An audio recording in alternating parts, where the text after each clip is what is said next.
Top of the hour, let's begin with an exclusive breaking update because it's been nearly 4 months after the central government banned the Popular Front of India, the PFI, a charge sheet that has now been filed by Maharashtra's anti-terrorism squad, the ATS, revealing that the outfit had intended to make India Islamic country by the 100th anniversary of India's independence.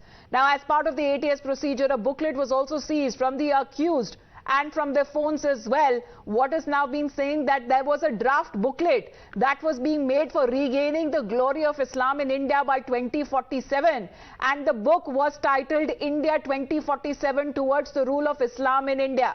Let me straight away go across to Shivani now with more details, who is joining in. What are the details that you're picking up from this particular charge sheet filed by the Maharashtra ATS? We are told that several people who are said to be allegedly linked with the PFI have also been picked up. Well, yes, of course, Amita, we have seen that how after this entire project of banning PFI for conspiracy, several theories against India, there were several arrests those took place in Maharashtra, and henceforth now the charge sheet has come out. But interestingly, the charge sheet reveals several important details in which I can just read for our viewers that how they are clearly saying that they will be using several other communities like SC, ST, including Muslims, to create disrupt for RSS candidates. Those working for PFI were conspiring against the state. This organization has planned to include Muslim youth to convince them that their religion is in danger and mobilize them against other religions, against Hindus. And also this organization had intended to establish Sharia by replacing it with Indian constitution, and henceforth they said that they were highlighting and focusing majorly on 70% youth from Muslim community to participate in PFI.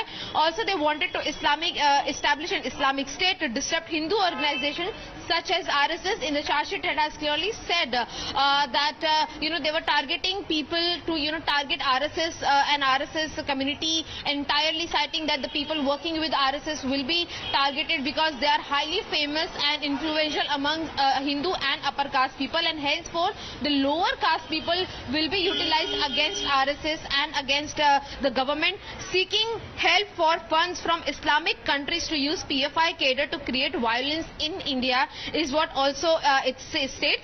Interestingly, there are WhatsApp chats between all of these accused that has also been highlighted in the charge sheet, in which they have clearly said that they are going to tell all the Muslims brother and sister, they are going to request them while conducting a meeting from one family to another to choose the leaders, the lawyers, the engineers, the CAs, even the fruit seller, mobile recharge person, and those only should be Muslims and not Hindu or from any other community. And how deep-rooted was this conspiracy there, Shivani? Because the ATS, we are told, has also recorded statements of at least 27 witnesses, collected very incriminatory documents and electronic data and other devices as well from those seizures that have been made from different locations.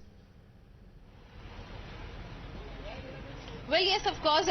In fact, in this particular thing, we have seen that not only 27 people's witnesses have been recorded, but there are accused in the numbers of hundreds whose statements have been recorded. And after conducting searches and raids at several places across Maharashtra and in different parts of Mumbai city as well, it was clearly said that hundreds of laptops, SIM cards, memory cards were recovered at this point of time. In fact, these laptops were, filled with several PFI speeches. Those were made in the past. And that has now been seized by the agencies there. Shivani, request you to stay on with us. I'm told Mr. Ratan Sharda ji is with us here on the broadcast. Sir, good morning. Now, this is an exposure that has now been made of the certain booklet, sir, that talked about a 4-stage program which would help the PFI establish Islamic rule in India by 2047. And one of those parts of those 4-rule program was to disrupt Hindu organizations such as the RSS and work on disintegrating the police and judiciary by seeking funds from Islamic countries. See, Islamist terror name changes, labels change, but the nature of violent nature doesn't change. Way back in 1993, Chennai RSS office was bombed and 11 RSS people lost their lives and many were injured. Then in year 2000 around, there was an attack on RSS headquarters in Nagpur. Scores of RSS volunteers have been killed and murdered and also injured in their attacks, whether it's Kerala or Tamil Nadu or any other place. And when people say that why PFI is not banned, they were talking a lot. because banning the PFI needed much better information than what we have so far. And now as you see the nature of this terror, their octopus-like approach to various approaches, you understand why PFI needed much more time to be banned, more evidence to be collected. And remember, RSS was also the target during partition time, as it stood for protecting Hindus and Sikhs. And that's the reason the first person to ask for ban on RSS was Muslim League. And when it was banned after in 1948, first to congratulate Nehru was the Dawn newspaper of the Muslim League. So it's a continuous cycle of bloodletting, because that is how they interpret Quran. And people may keep on saying, so unless this radicalization or this approach to say this is not Quran, this is not Islam is given up, right, and people ask to check exactly what it says, and these people keep on using it. But how deep-rooted this conspiracy was, Ratan Shardaji? I'll just come back to you, sir. Request you to stay on with us. The 4-point agenda of this program and the sinister plan by the PFI, I have my colleague Pranesh who will help us exactly understand what this booklet was all about. Amita, this is a more than 4-point agenda. The agenda actually in a sentence was to wage a war against the country. This is what the Maharashtra ATS is saying. This is not a figment of our imagination. This is not something that, Ratan Sharda would have our viewers believe. And just to expound and, underline the last point that Mr. Sharda was making about a larger pattern. We've seen this kind of narrative propaganda rhetoric in Karnataka. We've seen this in Fulwari Sharif in Bihar, and now the Maharashtra ATS is saying that there is something sinister also brewing in Maharashtra.